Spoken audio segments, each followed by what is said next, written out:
ការប្រយុទ្ធទាំងអស់នៅក្នុងពិភពតារាបានបញ្ចប់នៅពេលនេះផ្នែករំភើបនិងភ័យរន្ធត់ជាច្រើនបានចាក់សោទៅលើរូបមនុស្សដែលកំពុងដើរចេញពីសមុទ្រភ្លើងសម្ពាធដ៏គួរឲ្យភ័យខ្លាចដែលត្រូវបានបញ្ចេញបានធ្វើឲ្យព្រលឹងរបស់អ៊ីសារជនដៅស៊ុនញ័រសម្ពាធនេះខ្លាំងជាងសម្ពាធដែលបង្កើតឡើងដោយកម្រិតខ្ពស់បានសឹងដូចគូយូច្រាដងសមុទ្រនៃអណ្ដាតភ្លើងបានរីករាលដាលរាងកាយរបស់ហ្សៀវយៀនឈរនៅលើអាកាសនៅចំពោះមុខភ្នែកដ៏រន្ធត់រាប់មិនដា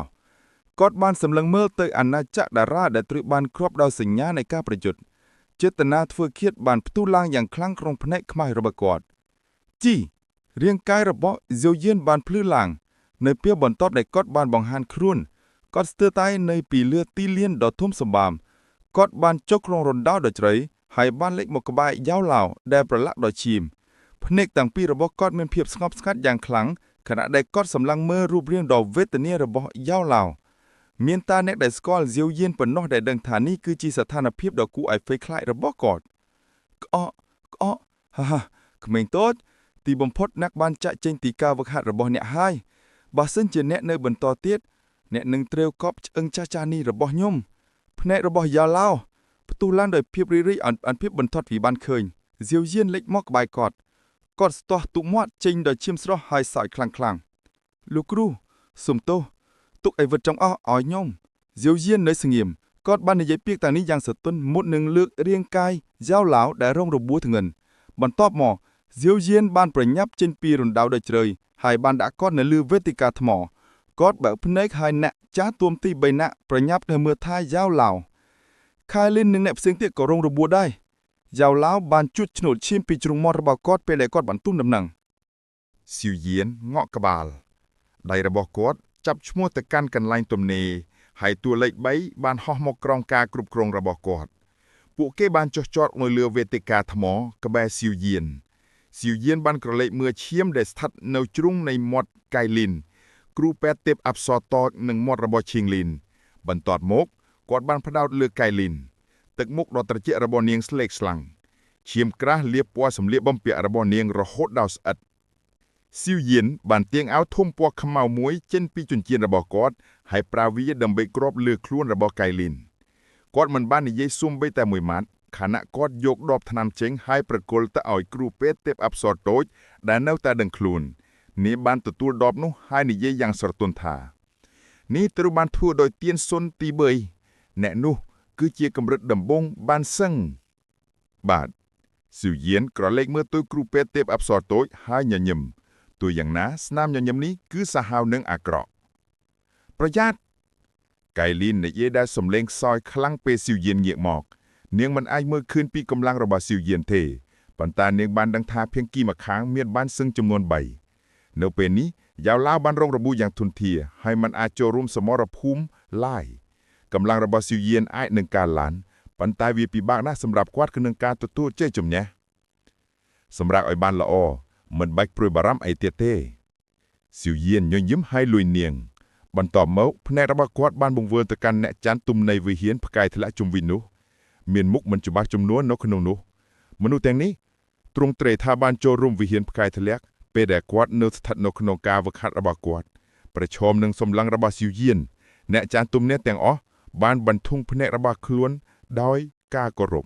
ក្លិនដ៏គួរឲ្យខ្លាចដែលលេចចេញពីរាងកាយរបស់ស៊ីវយៀនបានធ្វើឲ្យជើងគេទន់ខ្សោយហើយរក្សាពួកគេមិនចាំបាច់ឆ្លោះគ្នាទេយល់ហើយលោកមេបាក់ទូចអ្នកជំនាញរបស់វិមានផ្កាយធ្លាក់ជាច្រើនបានឆ្លើយតបដោយគោរពបន្ទាប់ពីបានឮពាក្យបញ្ជានេះបន្ទាប់ពីបានចេញសេចក្តីណែនាំមួយចំនួនទីបំផុតស៊ីវយៀនបានងើបក្បាលឡើងវិញភ្នែករបស់គាត់មើលទៅលើមេឃ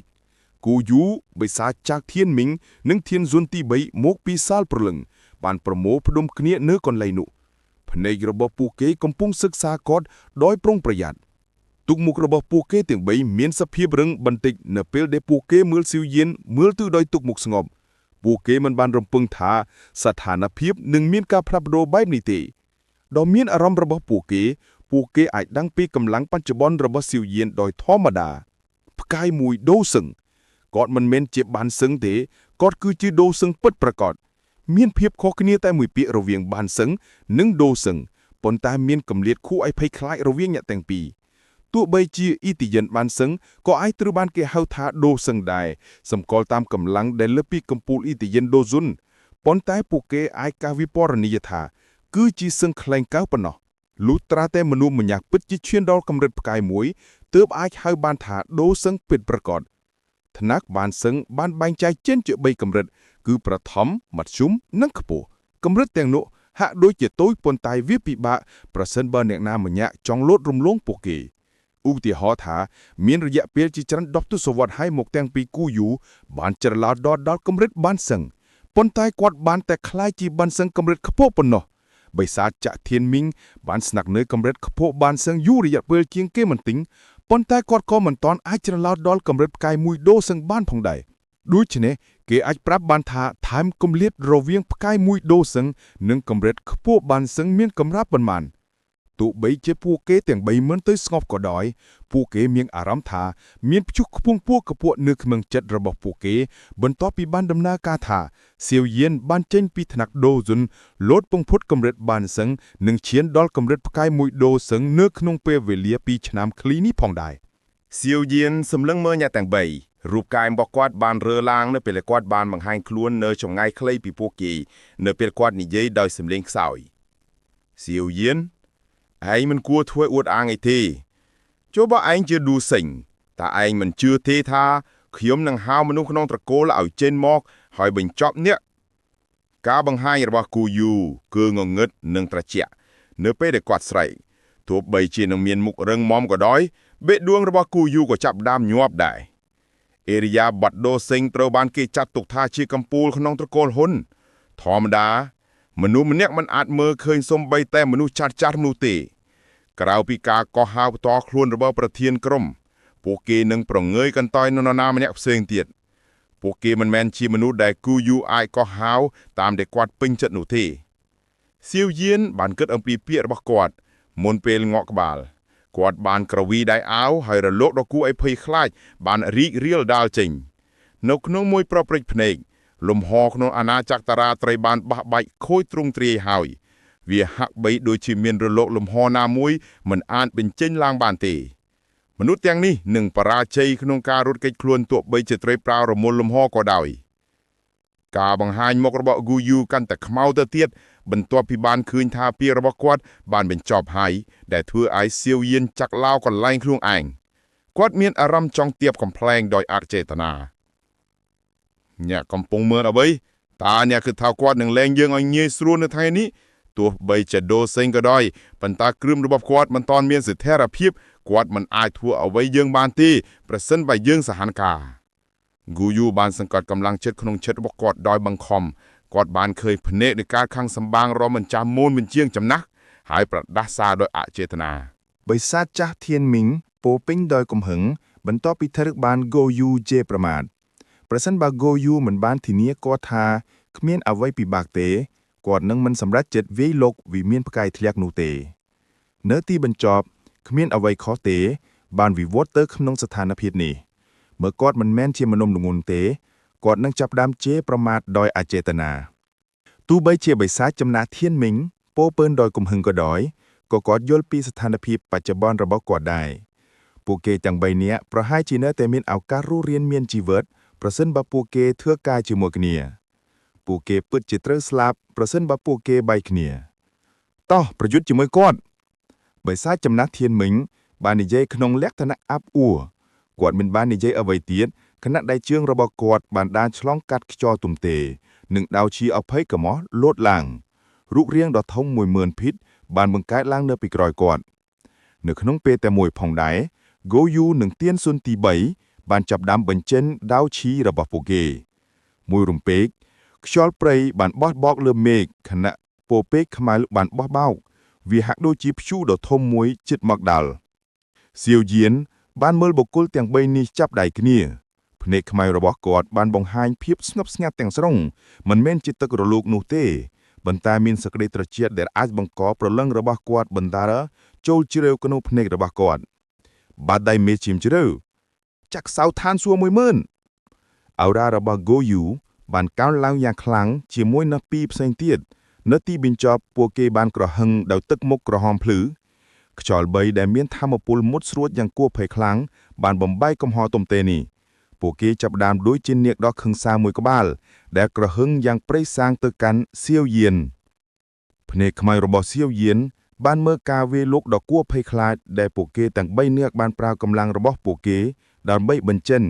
គាត់លើកដៃរបស់គាត់ឡើងយឺតមានទឹកមុខចម្លែកមួយក្នុងភ្នែករបស់គាត់នេះគឺជាអ្វីដែលខ្ញុំយល់ឃើញពេលបញ្ចិនថ្នាក់ដាវសឹងថ្ងៃនេះខ្ញុំនឹងប្រគល់ពួកគេទាំង3ជាគ្រឿងសោយទៅដល់វាអណ្ដាតភ្លើង4ប្រភេទស្រាប់តែផ្ទុះចេញពីដៃរបស់សៀវយានបន្ទាប់ពីសម្លេងប្រងើយកណ្ដោយរបស់គាត់បានបន្លឺល្អែងពួកគេចាប់ផ្ដើមបង្វិលក្នុងមួយពព្រិកផ្លែពួកគេបានប្រែក្លាយទៅជារង្វង់ចម្លាយទំហំ 4000 ហ្វីតរង្វង់បានបន្តបង្វិលផ្នែកខាងក្នុងនៃរង្វង់គឺខ្មៅប្រភេទនេះស្អាតជាងប្រហោងខ្មៅទៅទៀតវាជាអារម្មណ៍នៃការចាប់បដិសន្ធិឡើងវិញរង្វង់ត្រូវបានបង្កើតឡើងនៅក្នុងដៃរបស់សៀវយានក្រោយមកវាត្រូវបានរុញចុះក្រោមហើយបានប៉ះទង្គិចគ្នាយ៉ាងទន់ភ្លន់ជាមួយនឹងការវាយប្រហារដោយកម្លាំងពេញដោយក្រុមរបស់គូយូការវាយប្រហារនេះត្រូវបានហៅថាកំហឹងព្រះពុទ្ធចាប់បដិសន្ធិឡើងវិញដុំរាងជារង្វង់ដ៏ធំសម្បើមនៃពណ៌ខ្មៅដែលត្រូវបានហុំព័ទ្ធដោយភ្លើងបានបញ្ចេញនូវអារម្មណ៍នៃការចាប់បដិសន្ធិឡើងវិញនៅពេលដែលវាបានប៉ះទង្គិចគ្នាជាមួយនឹងថាមពលដ៏គួរឲ្យភ័យខ្លាចពីក្រុមបរិស3នាក់របស់គូយូនៅចំពោះភ្នែករាប់មិនអស់ជីភាគីទាំងសងខាងបានបុកគ្នាការប៉ះទង្គិចគ្នាដ៏គួរឲ្យភ័យខ្លាចនេះបានធ្វើឲ្យវាហាក់បីដូចជាឯងម៉ាច់ហ្វកាបានបុកគ្នាប៉ុន្តែអ្វីដែលគួរឲ្យហ្វឹងអល់នោះគឺថាការផ្ទុះរញ្ជួមផែនដីមិនបានកើនឡើងទេការវាយប្រហារដោយថាមពលទាំង3ដែលមានចម្ងាយ 2000 ហ្វីតស្រាប់តែបែកគ្នានៅចំពោះភ្នែករាប់មិនអស់ក្រឡេកមើលពីចម្ងាយវាហាក់បីដូចជាបានជួបនឹងអណ្ដាតភ្លើងឆេះហើយរលាយយ៉ាងឆាប់រហ័សដុំខ្មៅដែលបង្វិលយឺតនោះហាក់បង្ហាញសញ្ញានៃខ្យល់បំបែកខ្លួនការវាយប្រហារដោយថាមពលដ៏ធំសម្បើមបានខ្ចាត់ខ្ចាយយ៉ាងលឿននៅក្នុងរយៈពេលខ្លីវាបានคล้ายទៅជានៅប្រនោះម្យ៉ាងវិញទៀតដុំខ្មៅដ៏ធំសម្បើមឡោមព័ទ្ធដោយភ្លើងនៅតែអណ្ដែតនិងបង្វិលយឺតលើមេឃតើនេះជាជំនាញអ្វីការតក់ស្លុកនិងការមិនជឿជាក់បានហក់ចូលភ្នែករបស់ក្រុមគូយូខណៈដែលពួកគេមើលការវាយប្រហាររបស់ពួកគេបែកបាក់គ្នាមុនពេលពួកវាអាចប៉ះដំណោះពួកគេទាំង3បញ្ចូលគ្នាប្រហែលមិនអាចឈ្នះលើកម្លាំងដូរសឹងកាយមើលរបស់សៀវយានបានទេប៉ុន្តែពួកគេគួរតែអាចធ្វើអ្វីបានខ្លះរង្វង់ភ្លើងខ្មៅដ៏ចម្លែកនោះពិតជាគួរឲ្យភ័យខ្លាចយ៉ាងខ្លាំងពិតមែនការប្រើភ្លើងឋានសួគ៌ដើម្បីបង្កើតដាវស្គីលថ្មីក្មេងតូចនេះធ្វើឲ្យមនុស្សភ្ញាក់ផ្អើលឥតឈប់ឈរភាពតក់ស្លុតបានលេចឡើងលើមុខរបស់យ៉ាវឡៅខណៈដែលគាត់បានសិក្សារង្វង់ភ្លើងដែលបង្វិលយឺតជាមួយនឹងចំណុចកណ្ដាលខ្មៅរបស់វាពីដីគាត់អាចដឹងពីអារម្មណ៍ដ៏គួរឲ្យភ័យខ្លាចពីភាពងងឹតនៅកណ្ដាលដុំភ្លើងប្រសិនបើមនុស្សម្នាក់ធ្លាក់ចូលទៅក្នុងវាព្រលឹងរបស់បុគ្គលនោះនឹងត្រូវវិនាសតាមទស្សនៈជាក់លាក់មួយនេះជាការបំផ្លិចបំផ្លាញពិតប្រាកដមនុស្សនេះខ្លាំងពេកហើយតោះទៅមុខរបស់គូយូញ័រពេលគាត់សម្លឹងមើលសៀវយានពីចម្ងាយសៀវយានកំពុងសម្លឹងមកវិញដោយភ្នែកត្រជាក់ខណៈដែលដៃរបស់គាត់ត្រូវបានត្អោងពីខាងក្រោយបន្ទាប់ពីការដោះដូរតែមួយលើកនេះក្រុមរបស់គូយូយល់ថាពួកគេមិនមែនជាគូនឹងសៀវយានទេគូយូងាកវិញយ៉ាងរហ័សបន្ទាប់ពីគាត់និយាយហើយរូបកាយរបស់គាត់បានប្រែទៅជារស្មីនៃពន្លឺដែលប្រញាប់ឆ្ពោះទៅកាន់ច្រកចេនីនៃអាណាចក្រតារាបេសាចចាស់ទៀនមីងនិងទៀនស៊ុនទី3នៃសាលាព្រលឹងបានដើរតាមពីក្រោយគាត់យ៉ាងរហ័សដូចគ្នាអ្នកជំនាញមកពីសម្ព័ន្ធទន្លេជ្រៅទាំងអស់បានមានការតក់ស្លុតបន្ទាប់ពីឃើញពួកគេទាំង3បាយខ្នងរត់គេចខ្លួនពួកគេបានធ្វើយ៉ាងរហ័សដូចគ្នាដែលពួកគេព្យាយាមរត់ចេញពីពិភពផ្កាយដូចជាជនអនាថាបាទសូមអរគុណបងប្អូនកុំភ្លេចជួយចុច Subscribe ម្នាក់មួយផង